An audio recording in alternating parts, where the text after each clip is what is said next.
చిన్న పెద్ద తేడా లేకుండా అందరిని ఇబ్బంది పెట్టే ఒక సమస్య ఉంది. ఈ సమస్యే ఎలర్జీ.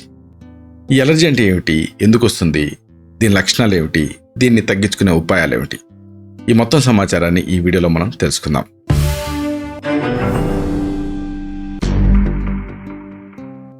మిత్రులారా నమస్కారం. నేను మీ డాక్టర్ చిరుమామిళ్ళ మురళి మనోహర్. ఈ వీడియోలో చాలా ముఖ్యమైన విషయాన్ని మనం తెలుసుకోబోతున్నాం. ఎంతో మందిని బాధించే ఎలర్జీ గురించి, దీని లక్షణాల గురించి, దీన్ని తగ్గించుకునే ఉపాయాల గురించి మనం తెలుసుకుందాం. అసలు ముందు ఎలర్జీ అంటే ఏమిటి ఇది తెలుసుకోవాలి. ఎలర్జీ అంటే ఏదో పెద్ద వ్యాధి అని చాలామంది అనుకుంటూ ఉంటారు, కానీ అది కరెక్ట్ కాదు. మరి ఏమిటి ఎలర్జీ అంటే శరీరం ఎక్కువగా రియాక్ట్ అవటమే ఎలర్జీ. అంటే మనం ఆహారం లేదా గాలిని బయట నుంచి తీసుకొని లోపలికి పంపిస్తూ ఉంటాం. ఇవి శరీరంలోకి వెళ్ళినప్పుడు మన శరీరం స్పందించాల్సిన దానికంటే ఎక్కువగా స్పందిస్తుంది. మోతాదు కంటే ఎక్కువగా స్పందిస్తే దాన్ని ఎలర్జీ లేదా హైపర్ సెన్సిటివిటీ అంటారు. ఎలర్జీల విషయంలో మనం తెలుసుకోవాల్సినటువంటి కొన్ని ముఖ్యమైనటువంటి విషయాలు ఉన్నాయి. వీటిని తెలుసుకోవాలి. అసలు ఈ సమస్య ఎవరిలో ఎక్కువగా కనిపిస్తుంది, ఇది ముందు తెలుసుకోవాలి. అప్పుడు జాగ్రత్త పడవచ్చు. నిజానికి చాలా మందిలో ఎలర్జీలు కనిపిస్తూ ఉంటాయి. ఇవి రావటానికి ప్రధానంగా 2 కారణాలు కంట్రిబ్యూట్ చేస్తాయి. ఒకటి వంశపారపర్యం, అంటే వంశపారపర్యత. మరొకటేమో పర్యావరణంలో మార్పులు, వాయు కాలుష్యం, ఇలాంటి వాటి వల్ల కూడా ఎలర్జీలు కలుగుతూ ఉంటాయి. తల్లిదండ్రుల్లో ఎవరికైనా ఎలర్జీ ఉంటే పుట్టబోయే పిల్లలకు ఎలర్జీ వచ్చే అవకాశం 50% ఉంటుంది. తల్లిదండ్రులిద్దరికీ ఎలర్జీ సమస్య ఉంటే పిల్లలు ఈ ఎలర్జీ బారిన పడేటువంటి అవకాశం 70% అని వైద్యశాస్త్ర అధ్యయనాలలో తేలింది. అయితే ఎలాంటి ఎలర్జీలు ఎక్కువగా బాధిస్తాయి, ఇది తెలుసుకోవటం ముఖ్యం. ఎలర్జీ అనేది రక్త కణాలు ప్రవహించే ప్రతి చోట మనకి కనిపిస్తుంది, ఈ ప్రతి చోటికి వ్యాపిస్తుంది. కానీ దీని ప్రభావం మరీ ముఖ్యంగా ఊపిరితిత్తుల్లో ఎక్కువగా కనిపిస్తుంది. ఊపిరితిత్తుల్లో ఎలర్జీ కేంద్రీకృతమై ఉండటం వల్ల ఈ శ్వాసనాళాలు మూసుకుపోయి పొడిదగ్గు, ఆస్మాతో ఎక్కువగా బాధపడుతూ ఉంటారు. ఒకవేళ ముక్కులో ఎలర్జీ ఏర్పడిందనుకోండి, ఎక్కువగా తుమ్ములు రావటం, అలాగే ముక్కులు మూసుకుపోవటం, ఇలాంటివి జరుగుతూ ఉంటాయి.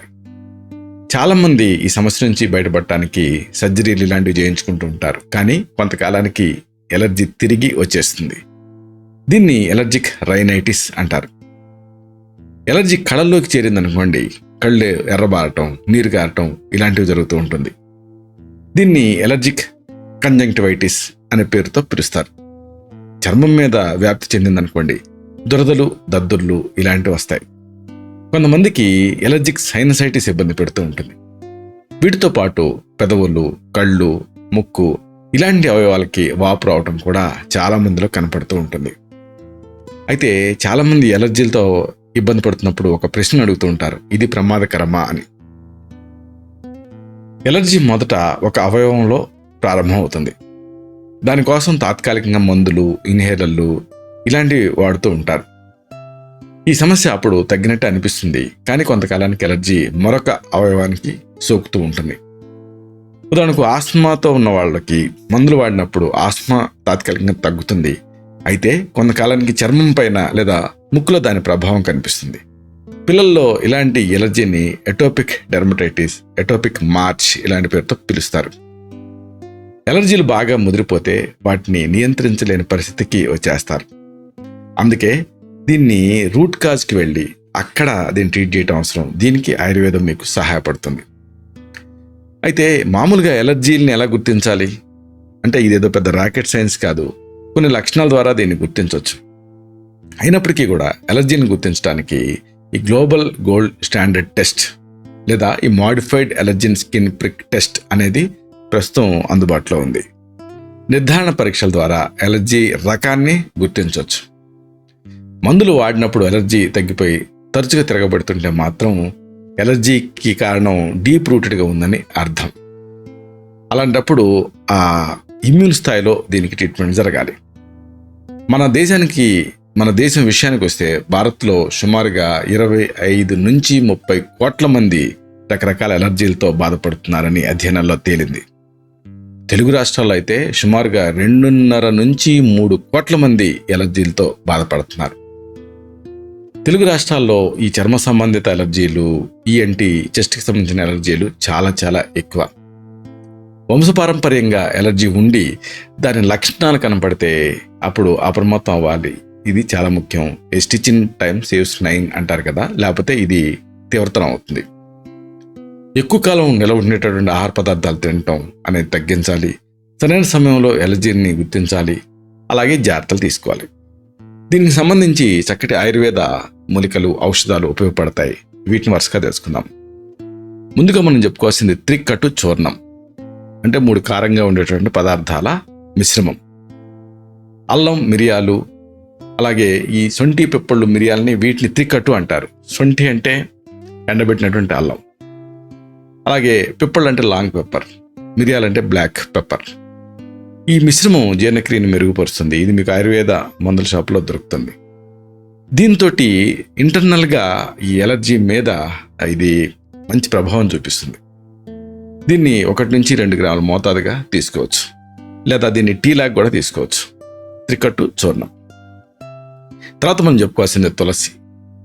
ఈ తులసికి యాంటీ ఎలర్జిక్ నేచర్ ఉంది. యాంటీ ఇన్ఫ్లమేటరీ లక్షణాలు కూడా దీనికి ఉన్నాయి. ఒక 10 తులసి ఆకులు, అంటే ఒక గుప్పెడు తులసి ఆకుల్ని నీళ్ళకి వేసి మరిగించి, లేదా మరిగిన టీకి, మరిగిన నీళ్ళకి ఈ తులసి ఆకులను వేస్తే ఇన్ఫ్యూజన్ అవుతుంది. దీన్ని టీ లాగా తీసుకోవచ్చు, లేదా తులసి క్యాప్సూల్స్ కూడా దొరుకుతున్నాయి. వీటిని కూడా వాడుకోవచ్చు. తర్వాత మనం చెప్పుకోవాల్సింది పసుపు, హరిద్ర. పసుపులో శక్తివంతమైన యాంటీ ఇన్ఫ్లమేటరీ గుణాలు ఉన్నాయి. యాంటీ ఎలర్జిక్ లక్షణాలు కూడా ఉన్నాయి. దీన్ని ఒక 1/2 టీ స్పూన్ నుంచి టీ స్పూన్ వరకు గోరువెచ్చని పాలకు కలిపి తీసుకోవచ్చు, లేదా మరిగించి కూడా తీసుకోవచ్చు. తర్వాతది వేప. వేపలో యాంటీ ఇన్ఫ్లమేటరీ గుణాలు ఉన్నాయి. యాంటీ మైక్రోబియల్ లక్షణాలు కూడా ఉన్నాయి.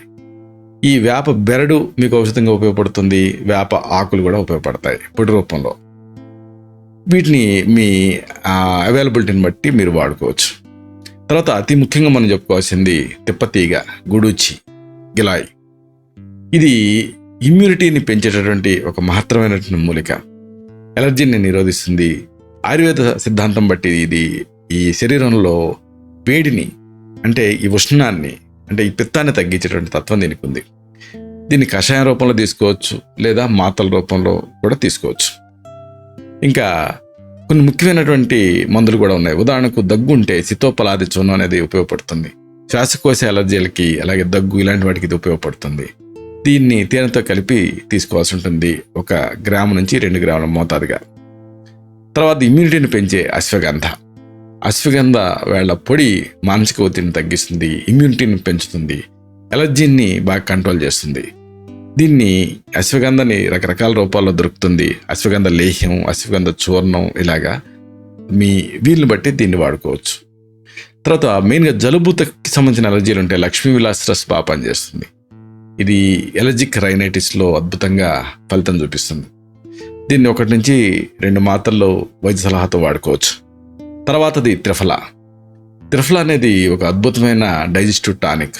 అంటే ఎలర్జీలు ఆయుర్వేద సిద్ధాంతాన్ని బట్టి ఈ పొట్టలోనే స్టార్ట్ అవుతాయి, పేగుల్లోంచి మొదలవుతాయి. కాబట్టి ఇది ఆ పేగుల స్థాయిలో దీన్ని కరెక్ట్ చేస్తుంది, జీర్ణక్రియను మెరుగుపరుస్తుంది, నిర్విషీకరణకి సహాయపడుతుంది. దీన్ని 1/2 చెంచా నుంచి చెంచాడు వరకు రాత్రిపూట వేడి నీళ్ళకి కలిపి తీసుకోవచ్చు. అలాగే ఉసిరికాయ, అంటే ఇండియన్ గూస్బెర్రీ కూడా ఎలర్జీలో బాగా పనిచేస్తుంది. దీంట్లో ఉండే విటమిన్ సి, అలాగే యాంటీఆక్సిడెంట్ గుణాలు ఇమ్యూనిటీని, అంటే రోగనిరోధక శక్తిని పెంచుతాయి. ఇంకా ముఖ్యంగా చెప్పుకోవాల్సింది అతి మధురం, H.No. 500 మిల్లీగ్రాముల నుంచి 1 గ్రామ్ మోతాదుగా దీన్ని తగినంత తేనెతో కానీ, లేకపోతే నీళ్ళకి వేసి మరిగించి టీ రూపంలో కానీ తీసుకుంటూ ఉండాల్సి వస్తుంది. అలాగే స్థానికంగా ఆ నేతి పాట్ అనేది బాగా పనిచేస్తుంది. జలనేతికి ఉపయోగపడేటటువంటి ఒక పాత్ర. ఇది మీకు అన్ని సర్జికల్ షాపుల్లో కూడా దొరుకుతుంది. దీంట్లో ఉప్పు నీళ్ళ ద్రావణతో దీన్ని నింపి నాసికా రంధ్రాల్లోకి ప్రవేశపెట్టి ఆ నాసికా రంధ్రాన్ని శుభ్రం చేయాల్సి ఉంటుంది. ఇది ఒక చక్కటి టెక్నిక్. దీంతో కూడా ఈ ఎలర్జీ సమస్య తగ్గుతుంది. ఇలాగా ఈ ఎలర్జీలు బాగా ఇబ్బంది పెడుతున్నప్పుడు ఈ ఆయుర్వేద చికిత్సా పద్ధతులు బాగా పనిచేస్తాయి. వీటిని ఉపయోగించి ఈ సమస్య నుంచి మీరు బయటపడవచ్చు.